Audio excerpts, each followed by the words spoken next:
안녕하세요. 저는 서울에 사는 20대 후반의 여자입니다. 어린 나이에 남친을 만나 2년 열애 끝에 결혼을 했습니다. 지인들은 성급하게 결혼하는 거 아니냐고 말렸지만 빨리 안정된 삶을 살고 싶어 서둘러 결혼을 했습니다. 저는 대학 졸업 후 바로 취업하여 악착같이 적금도 들고 나름 열심히 돈을 모았지만 집을 마련하기엔 턱없이 부족하여 친정에서 전세 자금으로 5천만 원 정도를 도와주셨습니다. 부모님께 손을 벌려 죄송하면서도 감사했죠. 저희 집과 달리 시댁에서는 도움을 주지 않으셨고 남편과 대출을 받아 가까스로 전셋집을 마련할 수 있었습니다. 어느 날 저 혼자 집에 있던 날이었습니다. 시어머님께서 집으로 오라고 연락을 하여 홀로 가게 되었죠. 갑작스럽게 방문한 시댁에서 예상치 못한 시어머니의 요구에 저는 당황했습니다. 내용을 들어보니 어머님은 제가 월급을 받으면 본인에게 맡기라고 하시는 겁니다. 이게 무슨 소리인가 의아해하는 표정을 지었고 제 표정을 보신 어머님이 하시는 말에 따르면 남편도 직장 생활을 시작해서 본인이 관리해준 덕에 결혼을 할 수 있었다는 말씀을 하시더라고요. 저는 스스로 재택했는데 제 상식선에서 이해가 되지 않아 힘들 것 같다고 말했습니다. 그랬더니 되레 본인을 못 믿냐며 기분 나쁘다고 말씀하시더라고요. 솔직히 같이 거주하는 것도 아니고 시어머님한테 월급 맡기는 며느리가 몇이나 되겠습니까? 만약 어머님 말대로 따른다면 매번 돈을 타서 쓰는 것도 말이 안 된다고 생각했습니다. 어머님은 저의 거절 의사에 불쾌해하셨고 그날 이후 계속해서 별일도 아닌 일에 딴지를 걸기 시작했습니다. 어버이날 선물로 준비한 스카프를 보시더니 이건 지나가는 개도 안 하겠다. 보는 눈이 왜 이렇게 촌스럽니? 완전 시골 노인네 패션이네 하셨고 나름 요리 솜씨를 발휘해 음식을 대접했을 때는 이게 사람 먹으라고 만든 거니 네 맛도 내 맛도 아니 음식을 가져오면 어떡하니? 쓰레기 봉투 값이 더 들겠다. 라며 온갖 트집을 잡았습니다. 저런 말을 들었을 때 너무 당황하여 아무 말도 하지 못하였습니다. 저를 지나가는 남보다 못하게 대하는 어머니 때문에 시댁에 가고 싶지 않았습니다. 옆에서 본 남편은 그만하라고 어머니를 나무랐고 그럴 때면 어머님은 오히려 기세등등한 태도로 저에게 더 모신 말들을 퍼부었습니다. 어느 날은 저희 집으로 연락도 없이 방문해 대뜸 주방으로 가서 냉장고를 열어보시더니 너는 살림한다는 애가 이게 뭐니? 냉장고 정리를 하고 살긴 하는 거니? 먹을 거라곤 김치 쪼가리 뿐이구나 하며 잔소리와 함께 냉장고에 있던 반찬통들을 바닥으로 던지기 시작했습니다. 어머니의 몰상식한 태도에 저는 멈춰달라고 말씀드려도 듣지 않는 태도에 화가 나서 솔직히 저도 살림만 하는 주부 아니고요. 밖에서 일도 하는 사람이에요. 남편이랑 동등하게 일하고 오는데 살림까지 완벽하게 바라시는 건 욕심 아니세요? 하고 말했습니다. 어머님은 어디서 말대답이야? 너네 친정에서는 시어머니한테 그 따위로 말대답하라고 가르쳤니? 가정교육을 어떻게 받은 거야? 여자가 결혼을 했으면 당연히 살림도 신경 써서 해야지 하며 고리타분한 이야기를 시작하셨습니다. 무식한 사람이라 대화가 안 통했고 너무 짜증나 대답도 안 했더니 너 우리 아들 월급 친정 가져다 주니? 집안 꼴도 거지 꼴이고 나는 너가 대체 그 돈들을 얻다가 쓰는지 도통 모르겠다고 저에게 따지듯이 말씀하셨습니다. 어이가 없어 어머님을 보며 친정이 저희 집보다 더 잘 살아요. 쓸데없는 이야기 하시려고 연락도 없이 오신 거예요? 물었습니다. 듣고 있던 어머님은 내 아들 집에 맘대로 올 수도 있지. 이게 너만 사는 집이니? 그리고 살림이 꼴 날 줄 알고 니네 월급 나한테 주라고 했던 거야? 그럼 내가 와서 집도 정리해주고 너네도 얼마나 좋니? 라며 아무렇지 않게 말하시더라고요. 그동안 저한테 모질게 했던 이유가 맡기지 않은 월급 때문이란 거 알게 되었죠. 이야기가 끝나지 않으면 안 가실 것 같아 우선 남편과 상의해보겠다고 말씀드리고 그만 가시라고 인사했습니다. 저는 남편이 오기만을 기다렸고 오자마자 오늘 있었던 일을 이야기했습니다.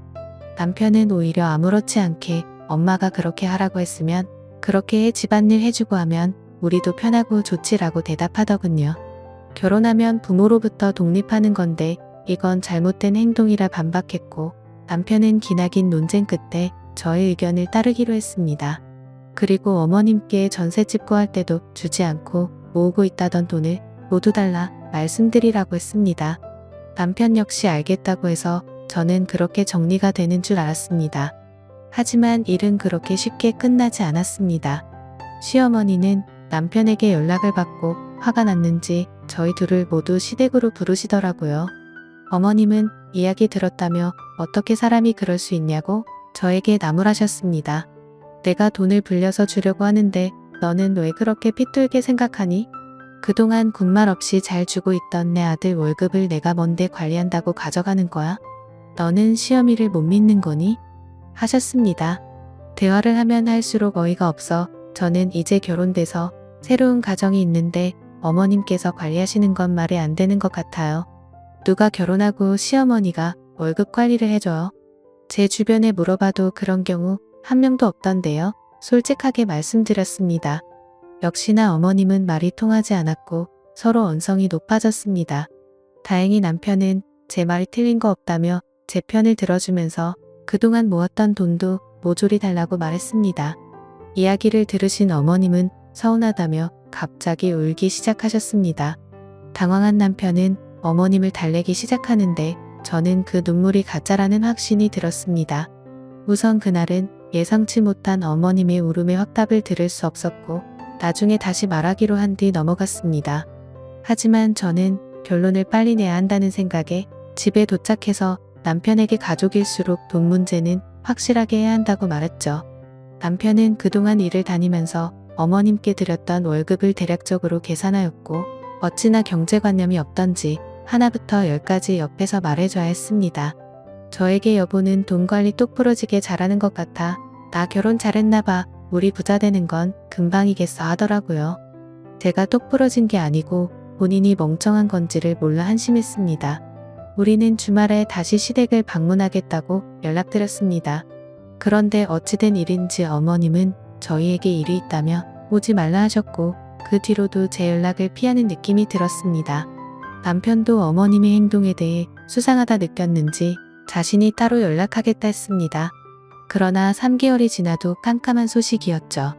어느덧 추석이 다가와 명절 준비를 위해 어머님께 전화했더니 드디어 연락을 받으셨습니다. 기다리던 명절 당일이 되어 차례를 모두 마치고 남편은 어머님께 그동안 모아두신 돈에 대해 말을 꺼내었습니다. 이야기를 듣던 어머님은 발끈하시며 지금 그 돈을 왜 찾아 하며 소리치시는 겁니다. 남편은 왜 소리를 질러? 그때도 말했지만 결혼했으니 이젠 새롭게 재테크 시작해야지 라고 말했습니다. 당황한 어머님은 마치 술에 취한 사람처럼 횡설수설 하시더라고요. 무슨 말씀이냐고 재차 물으니 사실 미숙이 아줌마가 투자하면 돈 불려준다고 해서 조금씩 넣었거든. 처음에는 수익이 좋아서 500만 원 맡겼더니 1000만 원으로 돌려주는 거야. 그래서 우리 아들 돈 불려주려고 모아둔 내 돈 8천만 원 모조리 넣었지. 그런데 미숙이 아줌마가 6개월 전부터 갑자기 연락이 안 되더라고. 나 말고도 다른 주변 사람들 여러 명한테 사기치고 도망간 거야. 그래서 경찰에 신고는 했는데 연락이 아직도 안 와 해느끼며 말하셨습니다. 결론은 어머님 친구분께서 돈을 맡기면 몇 배로 돌려준다고 투자하라 유혹했던 것입니다. 그 말에 속아 어머님은 남편 돈까지 맡겼다가 날려먹은 거였습니다. 한마디로 사기를 당한 거죠. 남편은 처음 듣는 말에 본인의 돈을 상의도 없이 투자했냐며 화가 나 다시는 엄마를 보고 싶지 않다고 소리치며 밖으로 나가버렸습니다. 옆에 계시던 아버님은 당신이 무슨 투자야 투자는 집구석에서 얌전히 살림이나 할 것이지 내가 당신 그 여편네랑 어울릴 때부터 마음에 안 들어서 8천을 날려먹어. 그것도 아들 돈인데. 미쳤지 미쳤어. 당신 제정신이야? 그리고 그런 일이 있으면 가족한테 먼저 말해야지. 집안 꼴 잘 돌아간다 하며 나무라셨습니다. 저에게 어머님 대신 사과한다고 하셨지만 전혀 그 말이 귀에 들어오지 않았습니다. 어머니 그럼 그동안 저한테 돈 맡기라고 하신 것도 사기당한 돈 메꾸려고 하신 거예요? 이렇게 금방 들통날 행동을 왜 하셨어요? 그때 어머니 제안 거절했다는 이유로 한동안 말도 안 되는 걸로 트집 잡고 돈 안 맡긴다니까 말 대답한다면서 저희 친정 욕하시더니 어디 입이 있으면 말씀해보세요. 저한테 미안하지도 않으세요? 모질게 대했던 모습이 생각나 어이가 없어 그동안 쌓였던 감정을 쏟아냈습니다. 저는 할 말 다 해버리고 남편도 없는 자리에 있을 이유가 없어 황급히 나와버렸죠. 집에 와서 남편과 이야기하는데 엄마가 왜 그렇게 월급날만 되면 돈 보내라고 재촉했는지 알겠어요. 아들이 뼈 빠지게 고생해서 번 돈 사기당했으면 당사자인 나한테라도 말해줘야 하는 게 정상 아니야? 사기를 당해놓고선 미안한 기색은 하나도 없고 돈 재촉만 하더니만 내 엄마지만 이해가 안 가. 그래서 당신한테도 월급 자기가 맡아준다고 했나봐. 미쳤어. 진짜. 남편은 다음날 저녁 시댁에 가서 내 돈 달라고 화를 냈다고 했습니다. 시어머니는 내가 그동안 너를 키워준 거 계산하면 8천만 원도 싸다는 거 모르니 고작 그거 없어졌다고 엄마한테 따질 일이니? 화를 내셨다고 했습니다. 남편은 그건 고맙게 생각하고 다달이 용돈 주지 않느냐며 따졌다고 했습니다. 오히려 화가 난 시어머니는 다음 달 내로 돈 줄 테니 앞으로 집에 오지 말라고 하면서 남편을 내쫓았다고 했습니다. 그렇게 한 달이 흘렀고 시아버지한테 전화가 왔습니다. 평소 우리를 부르시지 않는데 찾는 거 보니 무슨 일이 생겼다는 걸 직감했습니다. 부랴부랴 시댁으로 찾아갔고 문을 여는 순간 시어머니는 시아버지 다리를 잡으며 잘못했다고 빌고 있었습니다. 일단 둘을 진정시키고 무슨 일이냐고 물어봤습니다. 현재 시아버지는 15년 된 차량을 타고 계십니다. 몇십 년 동안 고생하시며 집안을 일으키셨기에 남은 노후를 즐기기 위해 몇 달 전 차량을 계약했었습니다. 기다리던 새 차가 나온다는 소식에 잔금을 치르기 위해 이체를 하라고 하니 잔액이 부족하다고 떴다고 하시더라고요. 시아버지는 당장 은행으로 달려가 따졌으나 전산을 확인하니 익숙한 이름으로 돈이 송금됐다는 걸 확인했다고 하셨습니다. 이름을 곰곰이 생각해보니 시어머니의 지인인 걸 알아채신 뒤 집으로 돌아와 지금 이 상황이 됐다고 하셨습니다. 시어머니는 8천만 원을 메꾸기 위해 평소 어울리시는 이상한 아줌마한테 그 돈을 몰래 투자했다고 울면서 말하셨고 자신의 전화를 받지 않는다고 무릎을 꿇고 빌었습니다. 너무 화가 난 시아버지는 시어머니를 놔두고 나가버리셨습니다. 남편도 다시는 엄마 얼굴 꼴도 보기 싫어하면서 연을 끊고 살겠다고 했습니다. 이미 없어진 돈 어쩌겠습니까? 돈이야 다시 모으면 되고 시아버지는 대신 사과하시면서 저를 볼 면목이 없다고 미안해 하셨습니다. 다음날 통장으로 8천만 원이 들어왔습니다. 시아버지께서 보내주셨고 우리는 다시 시아버지께 돌려드렸습니다. 시어머니는 집에서 내쫓긴 뒤 여동생 집에 얹혀 살면서 5년의 일을 하시며 매달 미안하다는 편지와 함께 돈을 보내주고 계십니다. 시어머니를 다시 볼지는 우리가 결정할 게 아니라 아버님이 결정하실 문제이기에 하루하루 매일 행복하게 살고 있습니다. 오늘의 사연은 여기까지입니다. 긴 사연 끝까지 들어주셔서 감사합니다.